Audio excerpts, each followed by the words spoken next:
प्रस्ताव मांडला आहे। या प्रस्तावावर बोलण्यासाठी मी सन्माननीय सदस्य श्री उद्धवजी ठाकरे साहेब यांना विनंती करतो।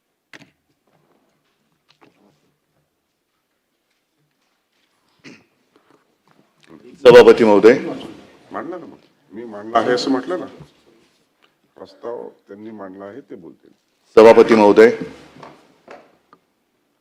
विधिमंडळाचं यावर्षीचं हे पहिलं अधिवेशन आणि या अधिवेशनाची सुरुवात आपण सर्वच जण एक दिग्मूढ अवस्थेमध्ये आहोत। आजपर्यंत नेहमी सभागृहात दिसणारे आपल्याला सर्वांनाच आपले वाटणारे अजितदादा या सभागृहात किंवा या विधिमंडळात आज दिसत नाही, ही खंत आपल्या सगळ्यांच्या मनात आहे।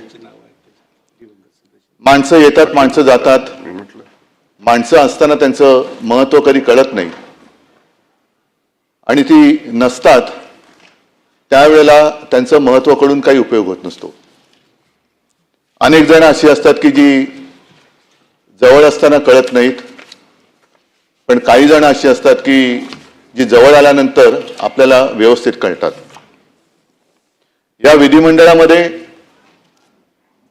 अनेकांच्या राजकीय कारकिर्दीची सुरुवात अजितदादांच्या बरोबरीनेच झाली असेल, काळ एकच आहे। साहजिकच आहे, विशेषतः माझ्या कारकिर्दीची सुरुवात ही अजितदादांच्या पक्षाच्या आणि त्यांच्या विचारधारणेच्या विरोधातली होती। आम्ही कधी एकत्र येऊ असं ध्यानीमनी सुद्धा वाटलं नव्हतं।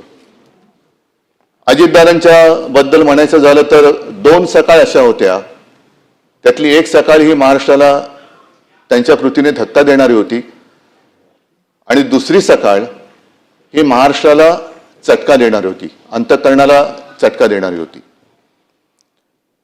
आम्ही कधी एकत्र येऊ असं आम्हाला वाटलं नव्हतं। हे जे मी आपल्याला सांगितलं त्यावेळेला साहजिकच आहे, दोन्ही पक्ष हे राजकीयदृष्ट्या एकमेकाच्या विरोधात होते।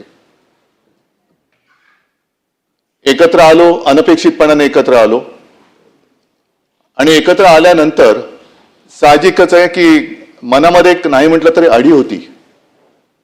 त्याच्या आधीची सकाळ मी आपल्याला सांगितली आणि त्याच्यानंतर ही व्यक्ती माझ्यासोबत, एकतर मला प्रशासनाचा अनुभव नव्हता, अचानक ह्या सभागृहात किंवा या विधिमंडळात आलो तो मुख्यमंत्री म्हणून आलो, कामकाज कसं चालवायचं त्याच्यात सहकारी सगळे विरोधातले होते ते आहेत। अजितदादांसारखा एक सहकारी ज्यांनी एक धक्का दिला होता आणि आपल्यासोबत उपमुख्यमंत्री म्हणून बसणार, हे थोडंसं त्यावेळेला नाही म्हटलं तरी अनपेक्षित होतं। पण जसजसं कामकाज सुरू झालं तेव्हा मला कळलं आणि ती भावना आजही माझ्या मनात कायम आहे, ती नेहमी कायम राहील की अजितदादांसारखा एक भरोसेमंद, उत्तम, दिलदार केवळ सहकारीच नव्हे तर मित्र मी गमावला आता। शासकीय किंवा प्रशासकीय कामकाजामध्ये एक खंबीर मला पाठिंबा होता, आधार होता। कोणतीही गोष्ट काही एखादी कळली नाही तर अजितदादांबरोबर मी बोलायचो आणि एवढा विषयाचा सखोल अभ्यास करणारा सहकारी किंवा लोकप्रतिनिधी अभावानेच आढळेल आज सुद्धा। त्यांचं वैशिष्ट्य म्हणजे ते 6 वेळा उपमुख्यमंत्री होते हे तर आहेच, पण विशेष म्हणजे एका मोठ्या वृक्षाच्या सावलीतून बाहेर पडून स्वतःची ओळख निर्माण करणं हे फार अवघड असतं। काही जणांना आयुष्यभर वृक्षाच्या सावलीत राहावं लागतं, वृक्षाच्या सावलीचा आदर घ्यावा लागतो, पण काही जण असे असतात की त्या वृक्षाच्या सावलीतून बाहेर पडून स्वतःची एक ओळख निर्माण करतात, त्यातले एक अजितदादा होते। मी 2-3 वेळा मुख्यमंत्री असताना बारामतीत जाण्याचा योग आला, काही ना काही कार्यक्रम होते। शेवटी जेव्हा गेलो होतो तेव्हा अजितदादा माझ्यासोबत मुंबईपासून त्या पूर्ण कार्यक्रम होत होते आणि तो काळ असा होता की माझ्या तब्येतीची तक्रार होत होती, म्हणजे मला उभं राहणं सुद्धा शक्य होत नव्हतं। तेव्हा अजितदादा मुद्दामून माझ्यासोबत आले होते आणि संपूर्ण रस्त्याने फिरताना मोठ्या उत्साहात बारामतीचा केलेला कायापालट ते मला दाखवत होते। इकडे पहिलं काय होतं, आता मी काय केलं, आणि हे सगळं बघणं हे अचंबित करणारं होतं। कारण बारामतीत त्याआधी मला तसं जाणं काही झालेलं नव्हतं. ते सगळे रस्ते असतील, मोठ्या संस्था असतील, मग विद्यालय असतील, अनेक अनेक गोष्टी अजितदादा मला उत्साहाने दाखवत होते की सीएम साहेब हे त्यांचं वैशिष्ट्य, प्रोटोकॉल पाळणं. सीएम साहेब हे अमुक अमुक इकडे होतं, हे आम्ही असं केलं. आणि तीच बारामती ज्या वेळेला ही दुर्घटना घडली आणि मध्यरात्रीच्या सुमारास मी तिकडे सहकुटुंब गेलो, तेव्हा ती बारामती पोरकी झालेली मला वाटली. निशब्द तर होतीच, मध्यरात्र तर झालेली होतीच, पण त्यावेळेला अशी आनंदाने एक भरलेली बारामती पूर्णपणे पोरकी झालेली मला जाणवली. हे माणसाचं वैशिष्ट्य असतं. अर्थ खातं तर त्यांनी सांभाळलंच, पण जेव्हा लॉकडाऊनमध्ये मंत्रालय बंद होतं आणि जवळपास अर्थचक्र थांबते की काय अशी परिस्थिती होती, त्याही वेळेला या माणसाने कसा काय तो समतोल साधला, कोणती योजना बंद पडू न देता महाराष्ट्राचं अर्थचक्र सुरू ठेवलं. हे फार एक त्याला एक कसब लागतं, कौशल्य लागतं, जे अजितदादांकडे होतं. कर्जमुक्ती तर आम्ही आधी केलीच होती. ती कर्जमुक्ती पार पाडणं गरजेचं होतं. पैशाचे स्रोत सगळे थांबलेले होते, पण तरी देखील कर्जमुक्ती करून दाखवली. शिवभोजन ही गोरगरिबांसाठी जी योजना आम्ही सुरू केली होती, ती 10 रुपयाची थाळी ही 5 रुपयात करणं हे गरजेचं होतं. पैशाची आवक काही नव्हती, पण तरी सुद्धा अजितदादांनी ते करून दाखवलं. अशा अनेक गोष्टी मला सांगता येतील. त्याही काळामध्ये मंत्रालय बंद होतं, पण महाराष्ट्र बंद नव्हता. महाराष्ट्र हा चालू होता. त्याचे सगळे कारभार, उद्योग आणि विकास कामं सुद्धा, अगदी शिवसेना प्रमुखांच्या नावाने जो आपण समृद्धी महामार्ग केलाय तो सुद्धा त्यांनी थांबू दिला नव्हता. अटल सेतूचं काम त्यांनी थांबू दिलं नव्हतं. ते सुद्धा लॉकडाऊनच्या काळात सुरू ठेवणं हे फार मोठं जिकरीचं होतं. हे कसं काय त्यांनी केलं हे सुद्धा एक कसब आहे. आज आपण त्यांची आठवण काढतो, ही आठवण नेहमी आपल्याला येत राहील. पण मगाशी मी माझ्या या भावनात्मक बोलण्याच्या सुरुवातीला जे म्हटलं की माणसं असताना त्यांचं महत्व कळत नाही, माणसं गेल्यानंतर कळून उपयोग नसतो. अलीकडच्याच काळामध्ये अजितदादांचं एक वक्तव्य आहे की ज्यांनी त्यांच्यावर 70,000 कोटीचे घोटाळे केले त्यांच्यासोबत ते आज सत्तेत आहेत. हे मी का सांगतोय की एखादी व्यक्ती असते तेव्हा तिला आपण जीव नकोसा करतो, एवढं इतपत त्याला बदनाम करतो की नको तो जीव, आणि मग तोच आपल्यातनं गेल्यानंतर तो अचानक आपल्यासा वाटायला लागतो. मला असं वाटतं की या निमित्ताने आपण सगळ्या जणांनी एक मर्यादा पाळण्याची गरज आहे. कोणाला किती बदनाम करायचं, आयुष्यातून खरंच किती उठवायचं, तोही माणूसच आहे. अजितदादांचं एक वैशिष्ट्य म्हणजे त्यांनी ते कधी खचून नाही गेले. एखादा दुसरा माणूस असता तर तो खचून गेला असता. दुर्दैवाने अपघातात त्यांचं निधन झालं. एखादा खचलेल्या मनाचा असता तर त्यांनी खरोखर जीव दिला असता. हे राजकारण किंवा ही संस्कृती आपल्या महाराष्ट्राची नाहीये.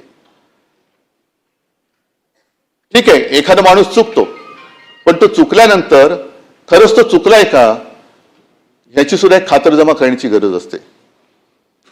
त्यांनी कधी त्याच्याबद्दल माझ्याकडे देखील कधी असं हे नाही केलं की आता काय करायचं, एवढं सगळं माझ्यावरती आरोप, पण नाही, त्यांनी त्या सगळ्या आरोपांना आपल्या कामातून उत्तर दिलं. आणि त्या कामातून उत्तर असं दिलं की तेव्हा तत्कालीन आमचे जे सहकारी होते, ज्यांनी आरोप केले होते, त्यांनी सुद्धा त्यांना सहकारी म्हणून स्वीकारलं आणि आम्ही सुद्धा त्यांना सहकारी म्हणून स्वीकारलं. आणि म्हणूनच आज या सभागृहातला एकही व्यक्ती असं नाही की ज्यांनी दादांच्या कामाचा जवळून अनुभव घेतलेला नाहीये. दादांचा स्वभाव असेल, थोडासा तापट असेल, एक तर त्यांच्या आवाजात एक नैसर्गिक भारदस्तपणा होता, त्याच्यामुळे त्यांच्या समोर अधिकारी सुद्धा थोडेसे असे वचकून असायचे. अनेकदा कळायचंच नाही की हे कौतुक करतायत की दम देत आहेत. पण तो एक दादांचा एक ती शैली होती, दादांची एक लकब होती. बोलताना सुद्धा बिनधास्त बोलायचे. अनेकदा त्यांच्या वक्तव्याने त्यांना अडचणीत आणले हे सुद्धा आपण पाहिलेलं आहे. पण बोलायचं तर बोलायचं, काही काम एखादं करायचं तर बेधडकपणाने करायचं, बेलाशकपणाने करायचं. याचं कारण त्यांच्या मनात कुठे पाप नसायचं.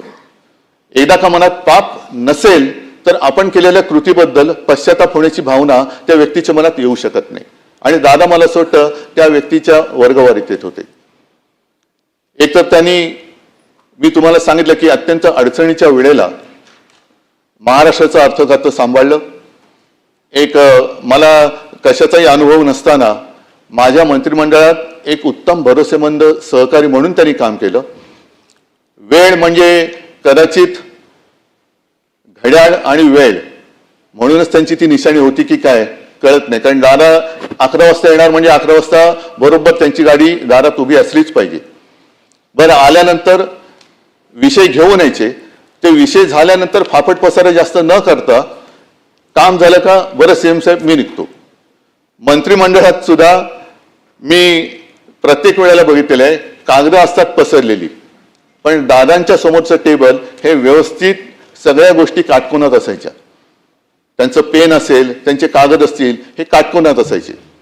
आणि हे मी का सांगतोय आवर्जून, कारण ही सवय शिवसेना प्रमुखांना सुद्धा होती. आणि त्यांच्याबद्दल म्हणजे शिवसेना प्रमुखांबद्दल प्रमोद नवलकर जे बोलले होते ते मला या निमित्ताने आठवते की माणूस कसा शिस्तीचा असतो. तर म्हणजे तुम्हाला असं वाटेल की विषय काय आणि बोलतायत काय, पण काटकोनामध्ये सगळ्या गोष्टी असणं, सगळ्या गोष्टी स्वच्छ पाहिजे. एखादी गोष्ट जरा तिरकी तारपी असली का ते व्यवस्थित लावली गेली पाहिजे. ही एकदा शिस्त लागली का मग कारभार सुद्धा त्या शिस्तीने केला जातो. आपण जर का सगळं काही पसरलेलं आहे, मग कुठला कागद कुठे गेलेला आहे, कशाचा कशाला पायपोस कोणामध्ये नाही, तर कामकाज सुद्धा तसं होऊ शकत नाही. आज आपण सगळेच जण एका अशा दुःखात आहोत की सगळ्यांनाच असं वाटतंय की आपल्या जवळचं कोणतरी गेलेलं आहे. ही भावना फार थोड्या व्यक्तींच्या बद्दल आपल्या सगळ्यांच्या मनात निर्माण होते. मी तर माझा एक चांगला मित्र गमावला हे तर माझं दुःख आहेच, पण त्याचबरोबरीने महाराष्ट्राने एक उमद नेतृत्व गमावलंय हे महाराष्ट्राचं फार मोठं नुकसान आहे. आणि असं का होतं कोणास ठाऊक. गेल्या काही वर्षांमध्ये ज्यांच्याकडनं काही अपेक्षा महाराष्ट्राने केल्या होत्या, मग ते प्रमोद महाजन असतील, गोपीनाथ मुंडे असतील, अगदी RR आबा असतील आणि आता अजितदादा असतील, की काही करण्याच्या एका पातळीपर्यंत ते जातात काय, महाराष्ट्र त्यांच्याकडनं अपेक्षा करतो काय आणि अचानक ते आपल्यातून निघून जातात काय. हे दुर्दैव आहे. हे महाराष्ट्राचं दुर्दैव आहे. हे नुकसान, हा दुःखाचा डोंगर केवळ पवार कुटुंबियांवरती नाही तर महाराष्ट्रावरती कोसळलेला आहे. आज त्यांच्या बरोबरीने इतर सुद्धा जे आपले सदस्य होते विधान परिषदेचे, त्या सर्वांचा उल्लेख ह्याच्यामध्ये आहेच. स्वरूप सिंग नाईक आहेत, अशोक मोडक सर, त्याच्यानंतर गंगाधर पटणे, नीला देसाई तर आमच्या पक्षाच्या सदस्य होत्या. त्या सुद्धा महिला आघाडीच्या आमच्या पदाधिकारी होत्या. एक धडपड करणारी माणसं, आपल्याला मिळालेल्या संधीचं सोनं करणारी माणसं, आणि ही अशी माणसं आपल्यातनं अचानकपणाने निघून जातात. त्याच्याबद्दल आज तरी आपल्याकडे दुःख व्यक्त करण्याखेरीज काहीच नाहीये. पण या निमित्ताने मी पुन्हा एकदा आपल्याला सगळ्यांना विनंती करेन की जेव्हा माणसं असतात तेव्हा त्यांच्याशी आपण त्यांचं महत्त्व कळून घेऊन त्यांच्या गुणाचा वापर जर का राज्यासाठी केला गेला तर केवळ आपलंच नव्हे तर महाराष्ट्राचं भलं झाल्याशिवाय राहणार नाही.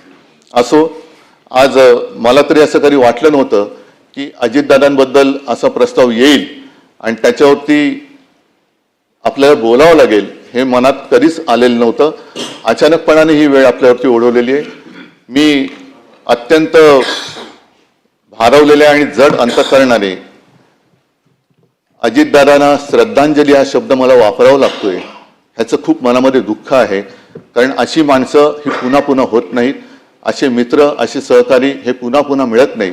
मी या सर्वांना माझ्यातर्फे, माझ्या कुटुंबियांतर्फे आणि माझ्या पक्षातर्फे भावपूर्ण श्रद्धांजली वाहतो. आणि पुढचं वाक्य खरंच बोलणं फार अवघड आहे, पण त्यांच्या आत्म्यास शांती लाभो हीच माझी प्रार्थना. प्रवीण दरेकर. सभापती महोदय, या राज्याचे लोकप्रिय उपमुख्यमंत्री